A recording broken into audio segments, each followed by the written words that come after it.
Eugênio, eu tenho o grande prazer de convidar você, de ter você aqui, para a gente conversar sobre desinformação e democracia, que é o tema do próximo número temático da revista Ciência e Cultura, e, por sua vez, é a revista da SBPC há 75 anos, desde 1949, um pouco antes, depois da fundação da sociedade, que foi em 48, em julho de 48. E a questão que para nós se coloca é: a desinformação hoje não é apenas uma questão de não informação. Em inglês, até uma diferença entre misinformation e disinformation. Misinformation é tipo engano, uma coisa inocente. Disinformation é proposital, é produzida. Então nós vivemos nessa era das fake news, como se diz, que acabam sendo um nome elegante e eufemístico para designar o que é mentira produzida em escala industrial e com finalidades políticas ocultas, não honestas, não corretas, não explícitas. E eu penso num livro seu, acho que teu penúltimo livro, em que você fala da importância da verdade factual para a democracia, o que é um ponto que eu acho muito importante, porque a democracia precisa de diálogo. Mas para a gente ter diálogo, nós precisamos ter acordo sobre alguns pontos em comum. Temos que ter acordo sobre certos fatos, que interpretaremos de forma diferente, mas os fatos é necessário considerar. E é bom também ter acordo sobre certos valores, para não mentir, não matar, enfim, os dados bem básicos, para que haja discussão possível, mesmo que esses valores sejam interpretados de forma diferente. Eu queria te ouvir, então, sobre a importância desse tema para a democracia. Eugênio. Olha, Renato, é uma, é uma questão ampla, diversa, de muitos ângulos possíveis, e a primeira coisa que eu diria é a gente deve entrar nisso com calma, devagar, com serenidade, para não fazer atropelos e muitas vezes julgamentos precipitados.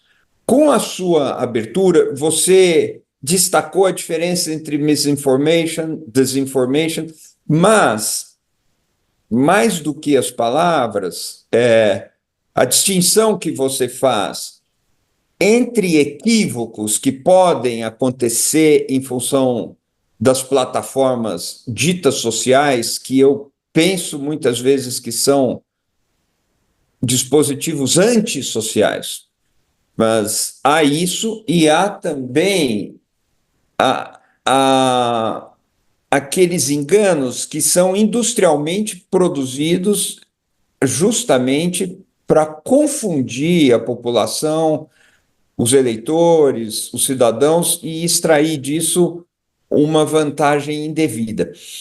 Há sinais claros desse tipo de estratégia. Por exemplo, nos Estados Unidos, a extrema-direita antidemocrática atacou as eleições e ataca as eleições, o sistema eleitoral daquele país, porque existe voto escrito pelo correio.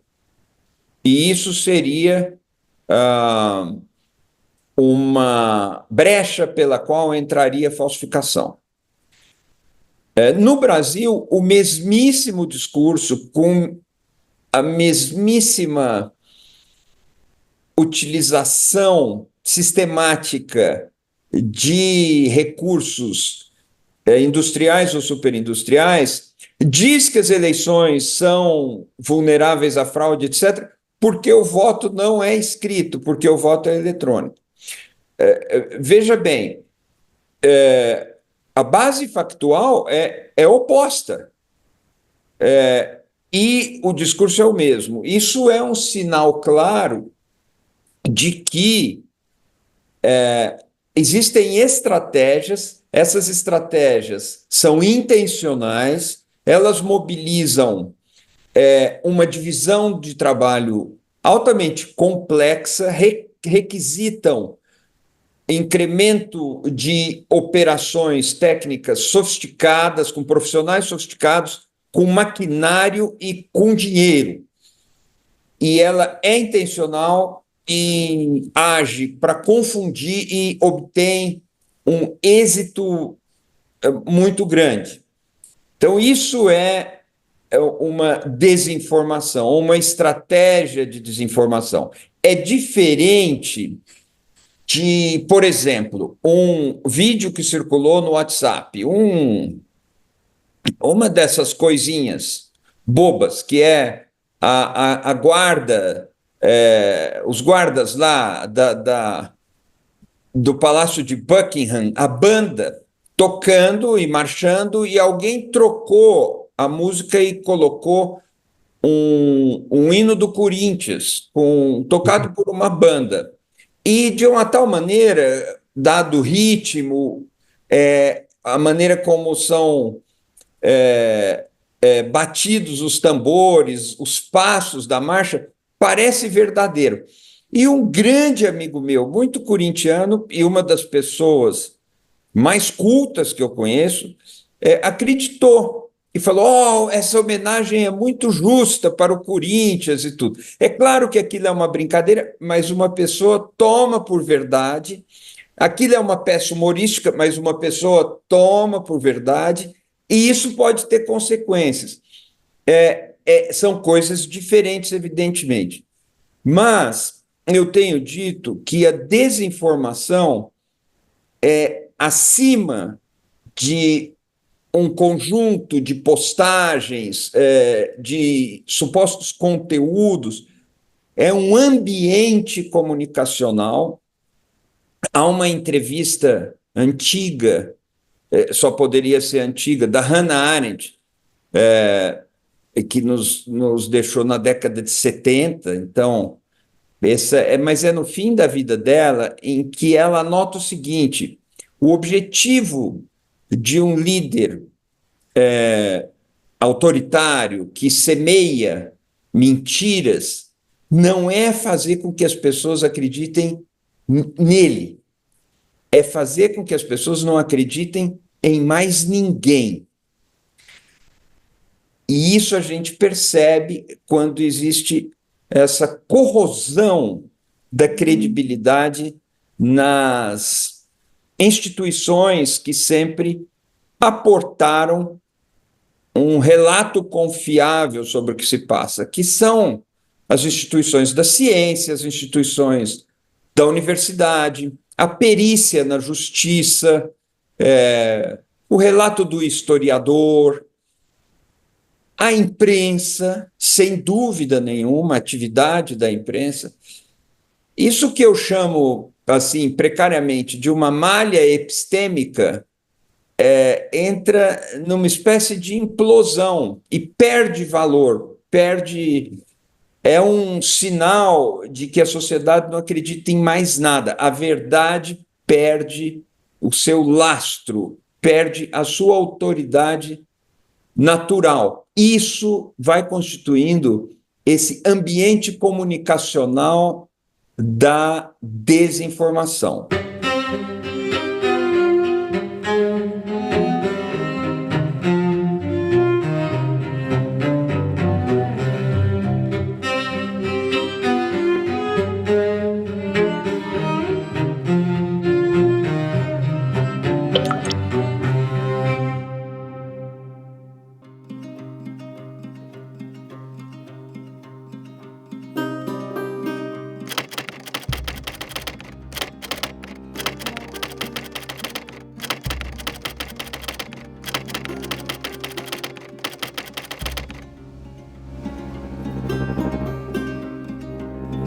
Quem ajudou muito a classificação de tudo isso, inclusive misinformation, disinformation, há outras categorias intermediárias que eu não me lembro bem, são ao todo 7 modalidades de desinformação. É uma jornalista que se tornou uma pesquisadora de ponta, tem sido referência, e que é Claire Wardle.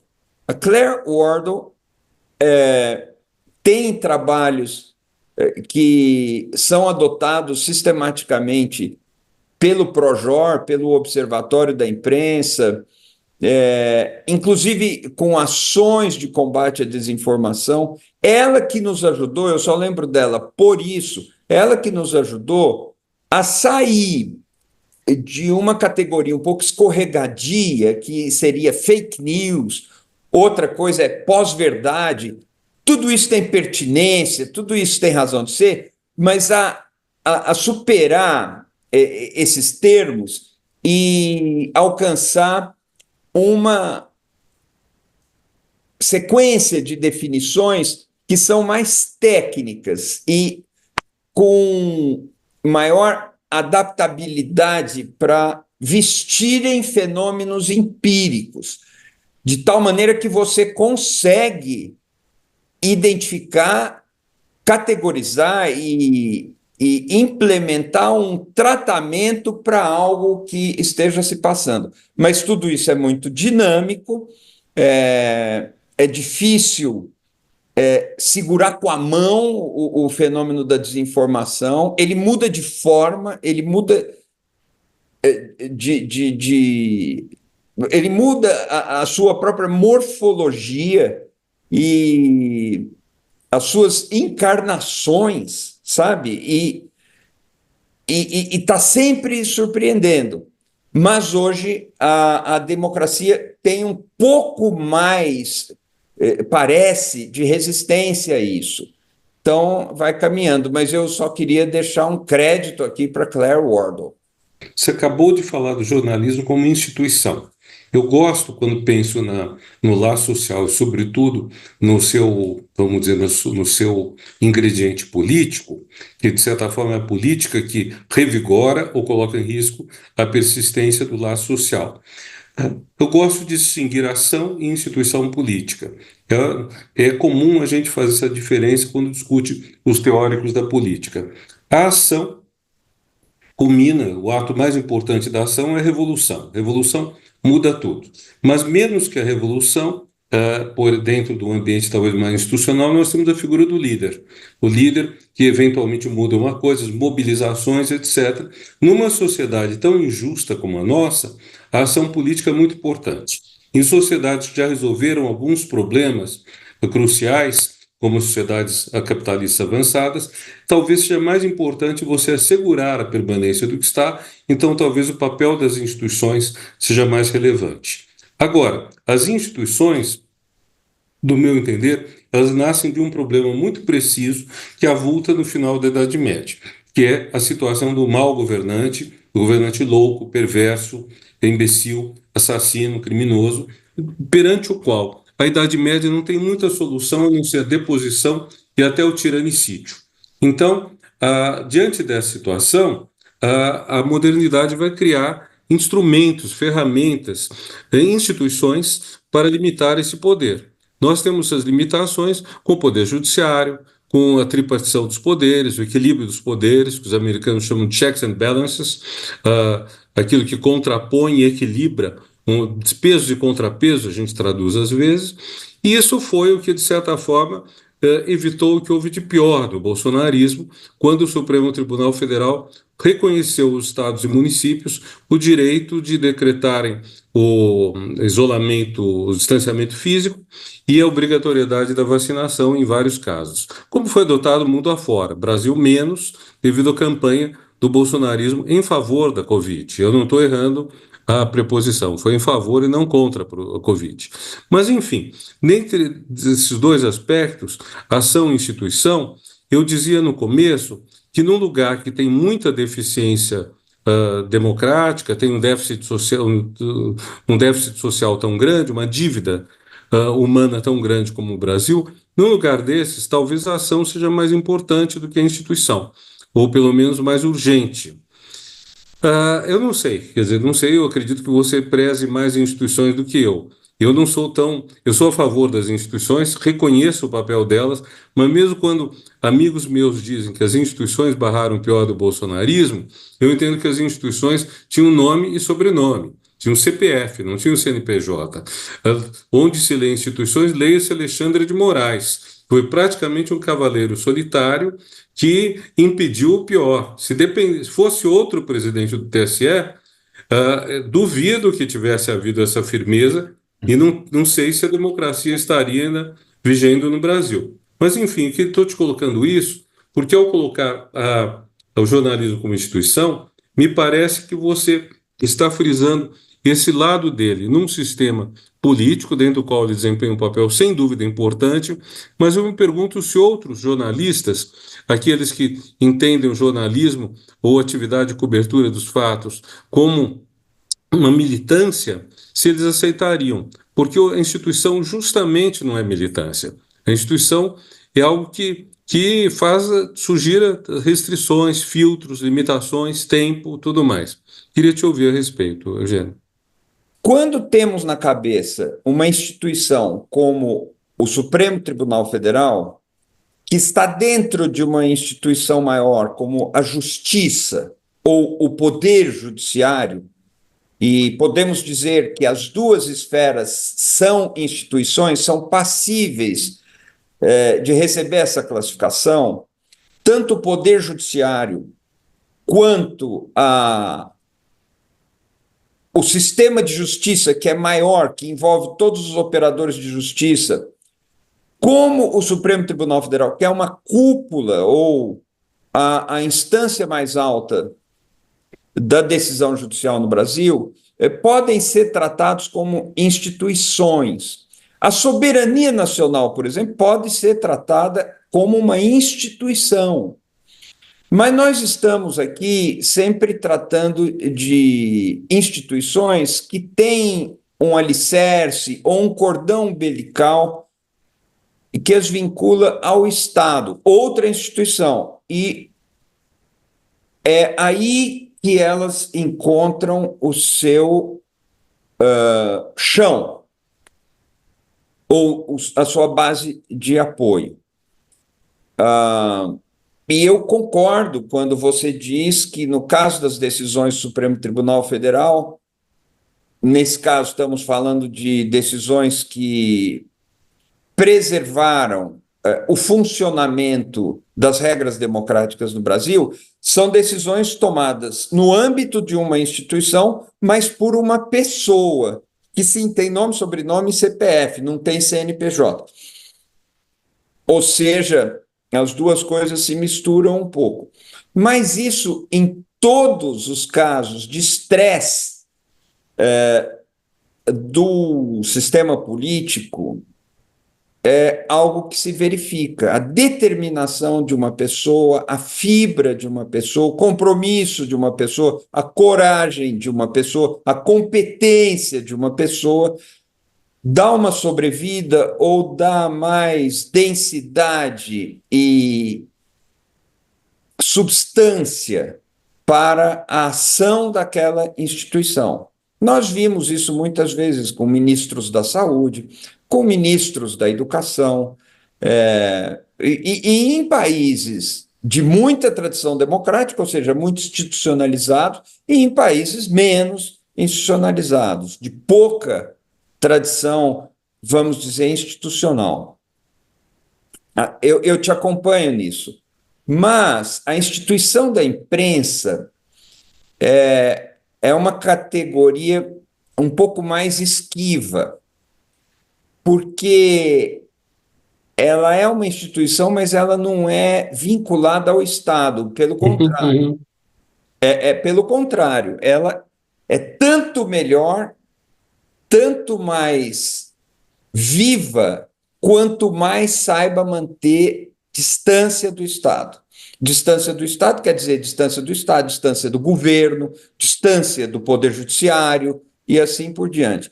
Em que perspectiva a gente pode chamar a imprensa de instituição? Numa perspectiva que inclua práticas reiteradas, que vêm de séculos, nesse caso, uma perspectiva que inclua um saber operativo acumulado, de tal maneira que os praticantes do que seja a imprensa, o que quer que seja a imprensa, adotam certas posturas, empregam certos procedimentos e, ao fazer isso, implementam um saber que eles herdaram e que eles jogam para diante. até o ponto de que há uma prática cotidiana diferenciada, ela é especializada, ela não é como as outras, ela é separada das outras práticas sociais. Nós temos elementos de uma instituição ali, o elemento da perenidade, o elemento da autorreprodução, tudo isso está ali, mais ou menos, mas não é algo próprio do Estado. Normalmente, quando falam de instituições, as pessoas se referem, no mais das vezes, a coisa que tem algum tipo de vínculo com o Estado. E a imprensa não tem e não deve ter. Nós podemos, então, chamá-la de instituição, sempre com muito cuidado, com muito critério, porque esse tipo de nomenclatura pode nos levar a equívocos. Mas é nessa perspectiva que eu falo da imprensa como instituição. Teria a ideia de quarto poder, né? Quer dizer, então você tem os três poderes do Estado, teria um quarto poder que seria mais da sociedade civil, seria um poder mais fluido, né? Porque É, ele não tem essa legitimidade do Estado. Eu diria, o Eugênio, que você tem duas fontes básicas de legitimidade. Uma fonte básica é pela origem, outra é pelo resultado. Fonte básica é pela origem.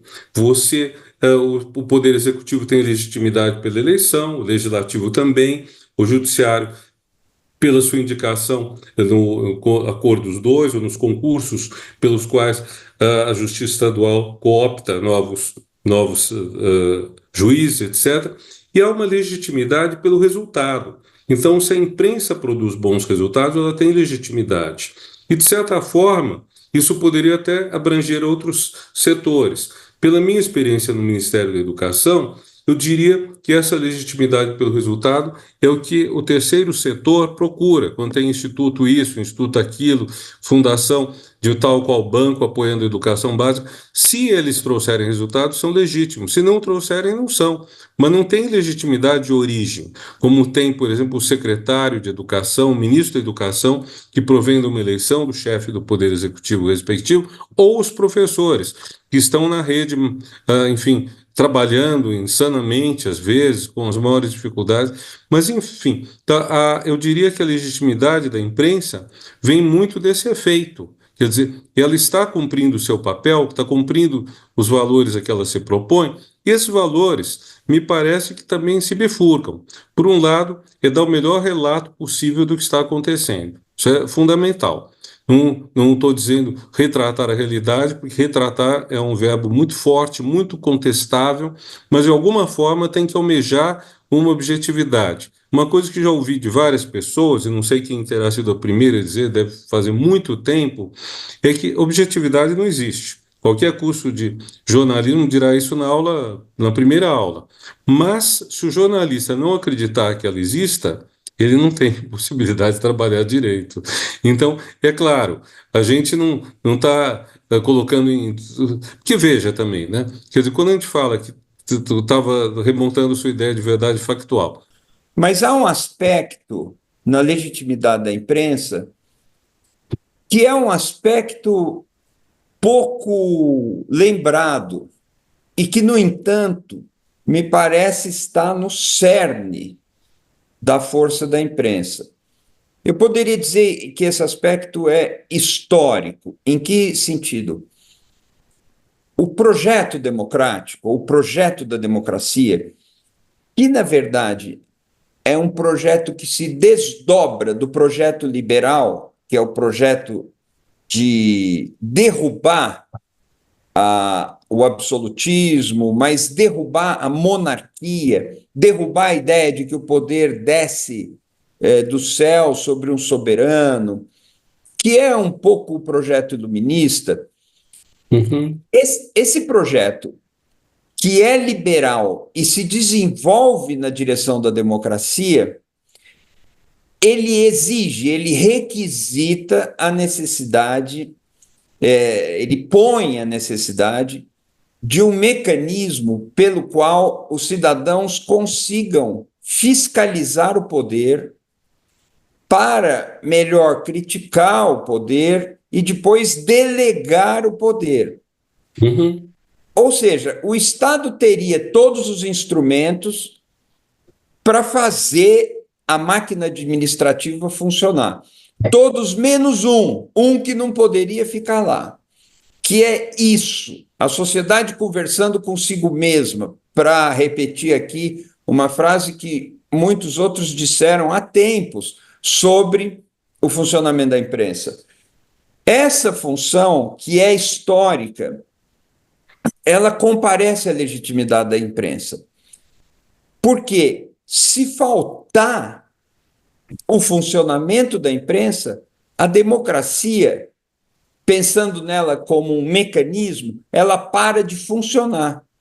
Ela precisa contar com aquilo que só a imprensa poderia fazer: colocar a sociedade conversando consigo mesma sobre questões do poder, contestar o poder. A liberdade de imprensa é a liberdade de criticar o poder. A liberdade de imprimir é diferente da liberdade de imprensa. A liberdade de imprimir é anterior à liberdade de imprensa. A liberdade de imprensa chega e é essa possibilidade de a sociedade, os cidadãos organizados em diálogo entre si, fiscalizarem o poder e contestarem o poder. Isso o Estado não faz, não pode fazer, mas sem isso a máquina administrativa não funciona nas bases do liberalismo e principalmente nas bases da democracia. A gente precisa lembrar, por exemplo, que o Pacto Federativo nos Estados Unidos ele é negociado em artigos de jornal. O jornal publicava a opinião que acabou prevalecendo de como deveria ser organizado o Pacto Federativo. Entrou para a história os chamados documentos federalistas, né? Os Federalist Papers, que foram publicados por um pseudônimo. Tinham 3 autores, que eram John Jay, Alexander Hamilton e tal. Mas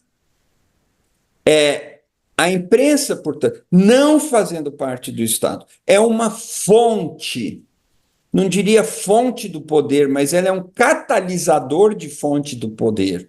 E ela tem que cumprir esse papel para que a democracia funcione, ou para que o liberalismo consiga respirar e para que a democracia possa funcionar. Essa origem histórica da legitimidade da imprensa não pode ser esquecida. Então, a imprensa funciona ou não, e eu estou de acordo com você, podemos julgá-la pelo resultado, porque ela tem essa bagagem histórica. Uma das questões da desinformação é que a mediação do debate público entra em parafuso. Eu não vou dizer que isso é bom, nem vou dizer que isso é ruim. Isso pode ser muito bom, isso pode ser muito ruim, mas não é o que importa agora. A função da imprensa de entrar com uma mediação do debate público, ela sofre um grave esvaziamento. E certas interações passam a ser diretas. Isso modifica a cena dessa legitimidade da imprensa. E muita gente se aproveita disso para dizer que a imprensa não é mais necessária, o que é uma grande confusão. Muita gente se aproveita disso para dizer que a imprensa está falseando o seu papel. E aí a gente vê aparecer um fenômeno muito curioso, mas não desconhecido. Os nazistas falavam, eu não falo alemão, mas era algo como Lügenpresse, que é imprensa mentirosa, uma coisa assim. O bordão do bolsonarismo no Brasil falava muito de globolixo, que é quase uma adaptação de um mantra, né, um mantra maligno do nazismo. Assim como Deus, a pátria acima de todo, Deus acima de todos, não sei bem, mas é um bordão do século XIX que foi restaurado e reincorporado pelo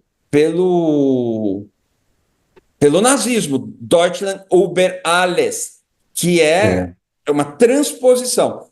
Essas coisas que vilanizam, desqualificam e querem jogar no lixo toda a imprensa, e a palavra lixo não é casual, toda a imprensa, ela é um vetor antidemocrático, porque ela não critica a imprensa, ela abole, ela extermina a imprensa, transforma a imprensa num vetor do mal, como a ciência, como a universidade, como a justiça e assim por diante.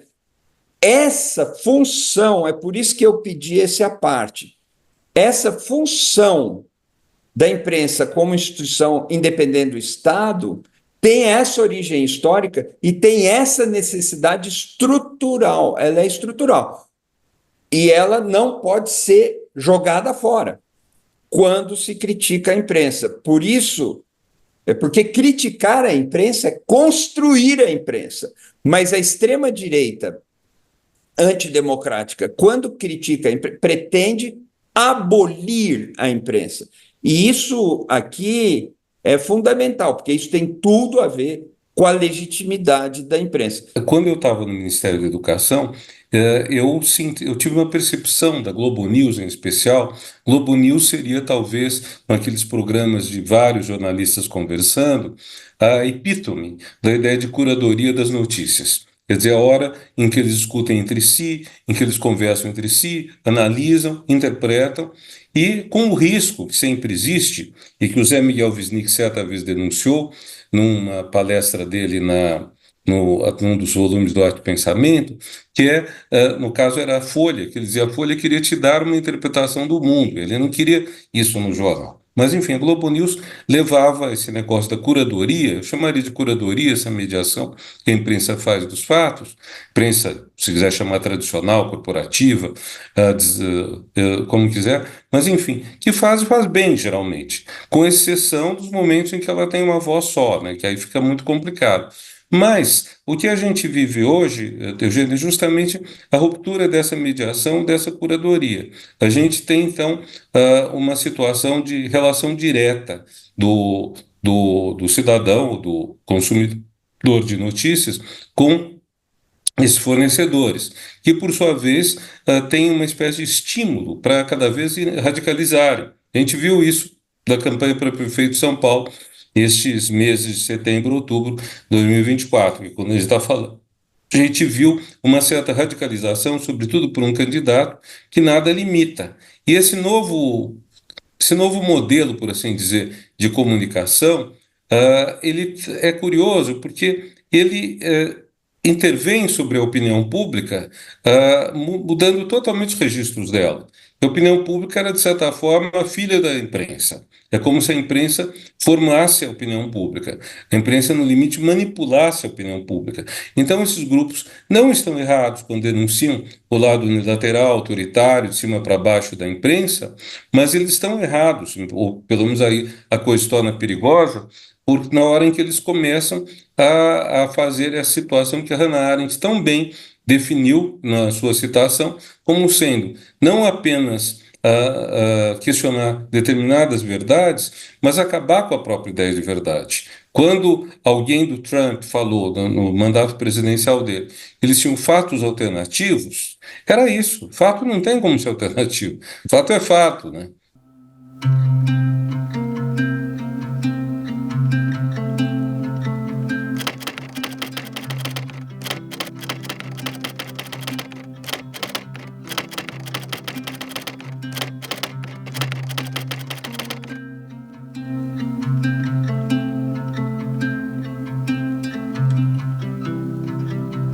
Entrou para a história, né? Uma assessora do Trump que diz isso logo na posse do Trump em 2017, por ali, e que ela fala eu me lembro da expressão alternative facts, porque estava todo mundo vendo que a posse do Trump estava mais vazia. E não, mas a gente aqui tem fatos alternativos. Isso é assim, se não fosse trágico, eu diria, isso é luminoso, porque isso escancara toda essa estratégia. Nós estamos vendo hoje que a escalada dos termômetros, as medições de temperaturas cada vez mais altas, são chamadas por esses mesmos setores de efeito narrativo, como se a elevação das temperaturas fosse uma retórica. É realmente uma loucura, uma loucura. A palavra loucura aqui não é metafórica. Agora, você estava falando dos fatos. Eu estou a cada dia mais sensível a essa discussão, porque aí, Renato, eu vou me remeter aqui, vou me lembrar de uma frase sua que eu já vi em vários lugares, mas eu me lembro de estar em duas ou três passagens de textos seus num livro que eu acho que chama Boa Política, que você diz o seguinte: é uma noção crucial se nós queremos entender essa matéria tão complexa. Se fala, a política, no nosso tempo, ela tende a ser uma política democrática. Nós não podemos conceber uma política que evolua na direção da não democracia. Isso no nosso tempo, porque eu posso falar de política em Aristóteles e a democracia era uma alternativa. Uma das possibilidades. Uma das. Eu posso falar de política no Maquiavel, sobre o que nós já conversamos algumas vezes, mas não necessariamente uma política democrática. Aliás, pelo contrário. Mas hoje, século XX, século XXI, se existe política, ela tende à democracia.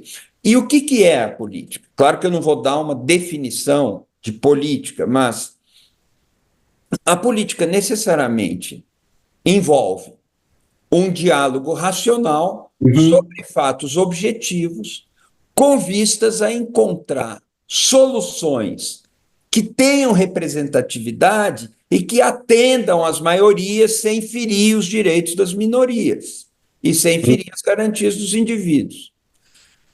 A política, portanto, ela precisa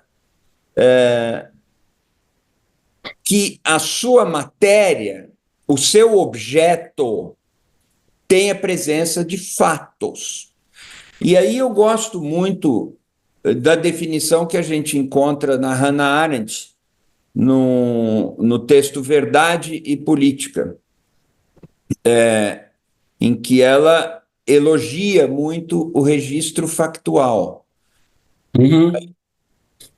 Ou seja, você falou aqui das ações de certas lideranças a favor da Covid. Isso aconteceu e a sua expressão é exata.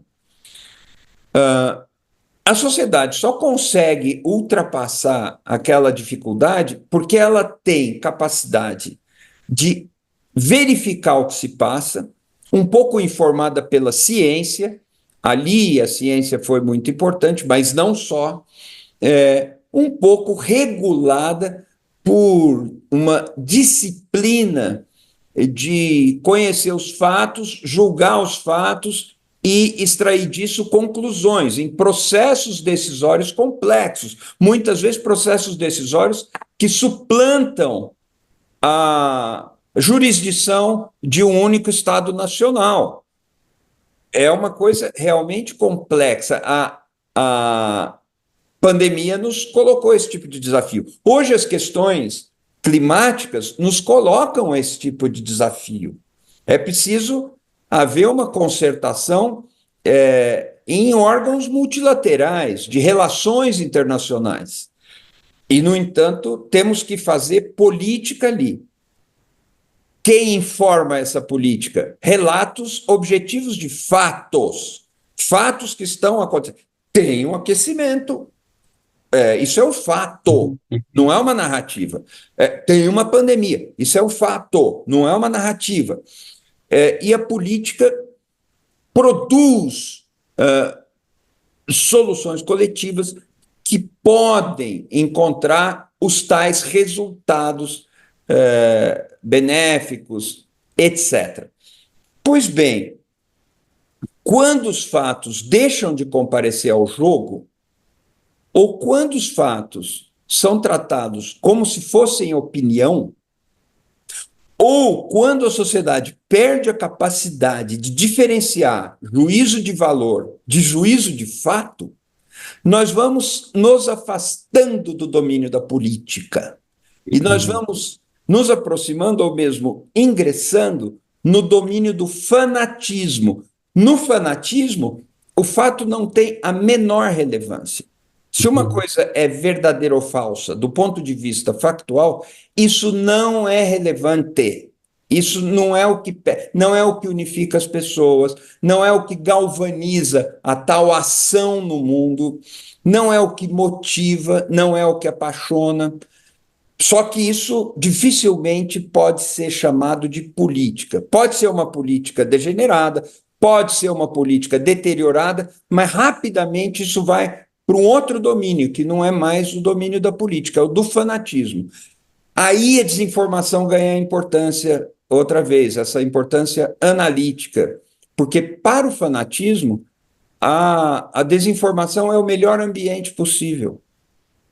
Se eu dizer, não, o aquecimento global é uma narrativa das ONGs interessadas em roubar o nióbio e o grafeno do Brasil, se eu falo isso, e portanto digo, não tem nada a ver aquecimento global, que isso é por causa do sol, a humanidade, a relação de produção do capitalismo, a exploração de combustíveis fósseis, não tem nada a ver com isso, os rebanhos para produção de proteína animal não tem nada a ver com isso. Se eu vou nesse rumo, eu posso começar a dizer que os eventos extremos do clima são castigo de Deus.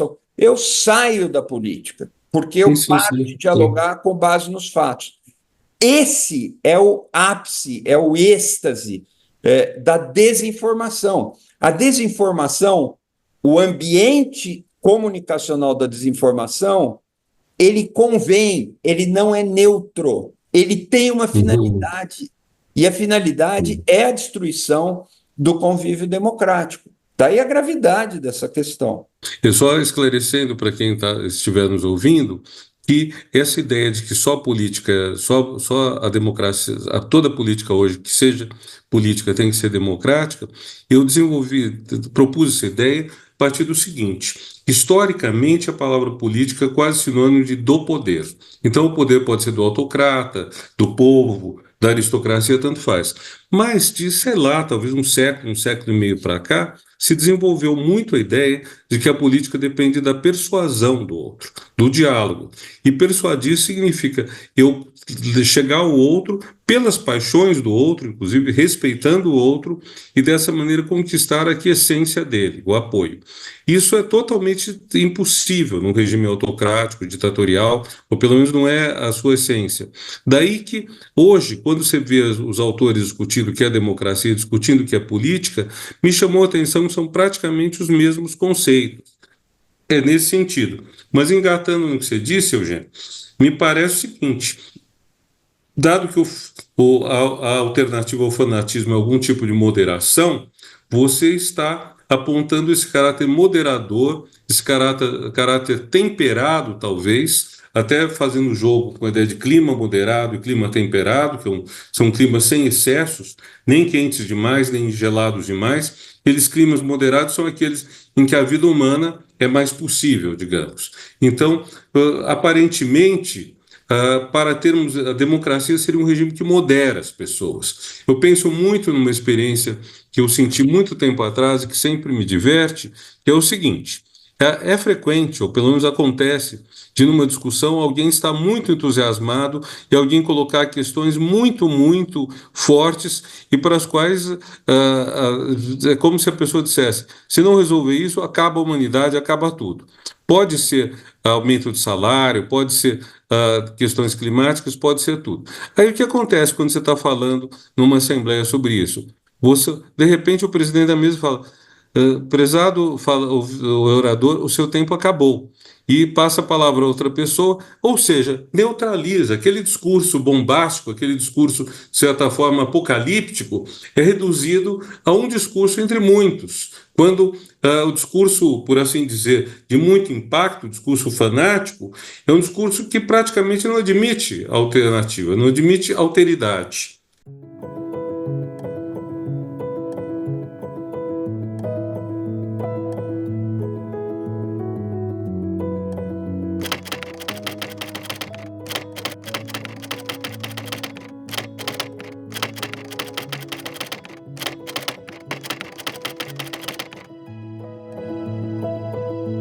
Como você é muito preocupado com o tema de ética, tem mais de um livro sobre isso, é outro ponto que nos associa em nossas preocupações.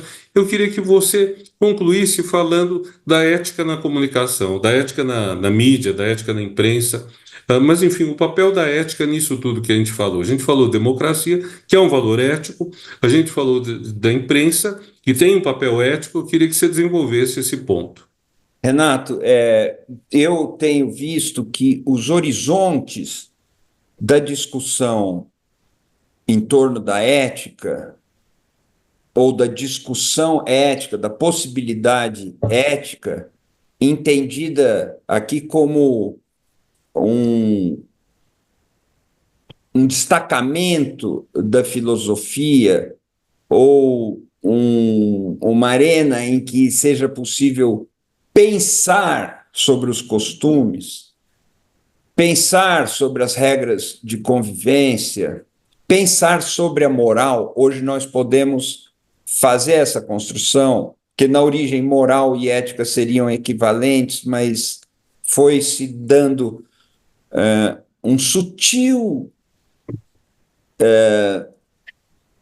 advento de uma distinção entre as duas abordagens. Eu poderia dizer que a ética é o pensamento sobre a moral, eu gosto disso, mas isso é ainda nebuloso, não definido.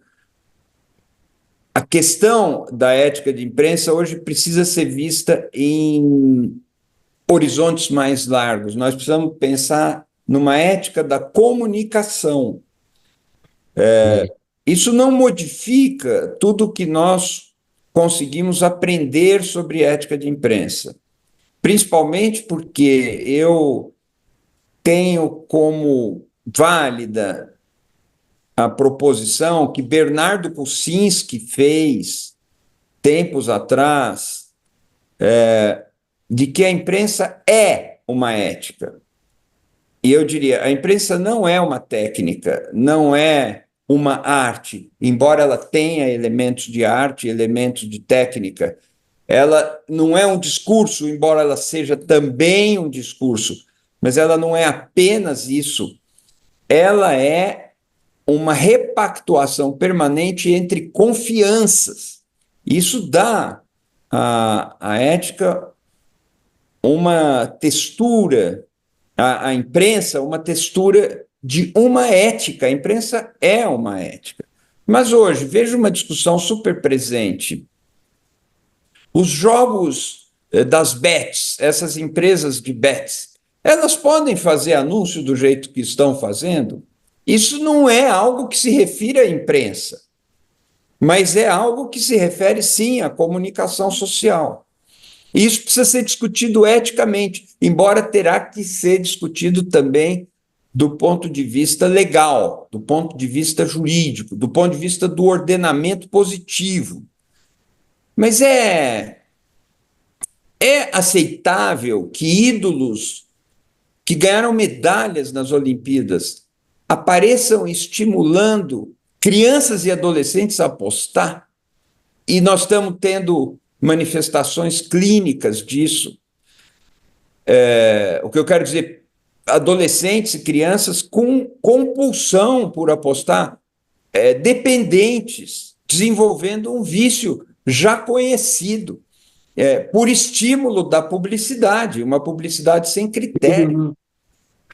Ou seja, isso é interessante para a gente pensar dimensões da comunicação que vão muito além da imprensa. nós teríamos que pensar, sem dúvida, uma ética da comunicação. E isso ainda é muito incipiente, mas vai se tornando cada vez mais inescapável. Eu não estou falando de regulação, eu defendo franca, abertamente, a regulação dos meios de comunicação, a regulação das pesquisas, hoje enclausuradas nas big techs. Nós não sabemos o que esses conglomerados monopolistas globais estão pesquisando, de que forma, como estão sendo usados os dados das pessoas. Tudo isso precisa ser regulado e eu sempre falei sobre isso, sempre defendi esse ponto de vista. Mas aqui eu estou falando de uma ética da comunicação, que valeria para as redes, valeria para a publicidade, para os programas de auditório, para. Nós temos que pensar nesse patamar. É uma coisa num plano mais largo do que a ética de imprensa. E hoje me preocupa muito a ética de imprensa, especialmente porque a cidadania teria que ser mais versada sobre isso. Nós teríamos que rejeitar críticas que não são críticas, que são, eu diria, pregações doutrinárias com o objetivo de acabar com a imprensa. Eu fico assustado quando eu vejo isso em franjas da esquerda. Que a direita faça isso, eu compreendo, exatamente pelo que você diz. A tirania, o autoritarismo, isso não admite a contestação, exatamente como você descreveu. E a política e a democracia são feitas de contestações que sabem conviver umas com as outras. Eu acho que o conhecimento da ética da imprensa deveria informar também a maneira como setores pretensamente democráticos vêm se referindo à imprensa. Veja que, se nós pegarmos os grandes feitos da imprensa, nós vamos encontrar nomes de pessoas com CPF, como você diz. Eu posso dar um exemplo, mas são vários.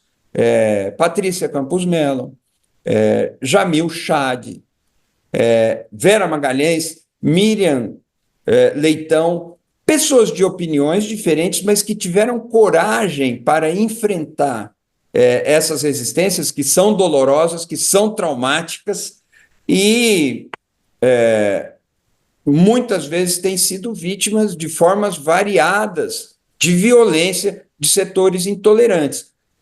Defender a imprensa para nós como essa instituição, não como esse jornal ou aquele jornal. Defender a instituição é vital, é vital. E aí a ética de imprensa nos ajuda. Ela deve ser observada pelos profissionais, mas deveria ser observada também pelo público. A nossa imprensa refere sistematicamente a extrema-direita, como chamando-a de direita. Ela é praticamente única nisso. Os grandes jornais europeus chamam extrema-direita de extrema-direita. Aqui no Brasil, ocorreu muito cedo uma normalização, como se diz, do extremismo antidemocrático, simplesmente colocado como direita e às vezes até como centro-direita. Então esse é um ponto em que a imprensa não fez por merecer o respeito. E nesse sentido, eu volto à minha tese da legitimidade pelo resultado. A imprensa não tem uma legitimidade de origem, me parece, pelo simples fato de ser imprensa. Ela, historicamente, dependeu de você ter capital, dependeu, portanto, de você ter poder econômico, ter um edifício ou vários edifícios, ter correspondentes em vários lugares, ter caminhões para fazer a distribuição dos jornais, ter oficinas, linotipos, rede de computação, tudo mais. Tudo isso daí se justificou sempre em função do produto que é entregue. Esse produto que é entregue tem um papel importante, sobretudo nesse equilíbrio de poderes, o quarto poder funcionando como uma forma de equilibrar os outros três. De modo que, quando a imprensa é subordinada aos poderes de Estado, ela vale menos. Mas, da mesma forma, a imprensa que omite fatos fundamentais ou como na frase do Zé Miguel Wisnik, que é junto com o relato dos fatos, transmitir também a opinião sobre os fatos, fica complicada. Então, é um trabalho duplo, né? Quer dizer, temos que respeitar a liberdade de imprensa e tudo, mas a imprensa tem que respeitar a liberdade dela. E há uma tese que eu gosto muito, que foi utilizada pela Folha de São Paulo, acho que faz mais de 20 anos, e que é uma tese que eu li pela primeira vez num jurista israelense. A ideia é de que a liberdade de imprensa não tem dono, tem um fiel depositário. Então o jornalista é fiel depositário, mas o dono da liberdade de imprensa, o titular dela é o público, a sociedade. E o jornalista, então, tem que tratar isso muito bem, e a liberdade de imprensa que ele desfruta, eventualmente o direito de preservar o sigilo das fontes, etc., nada disso é dele. Ele é portador disso. O que, em última análise, a Folha de São Paulo chamou de mandato do leitor.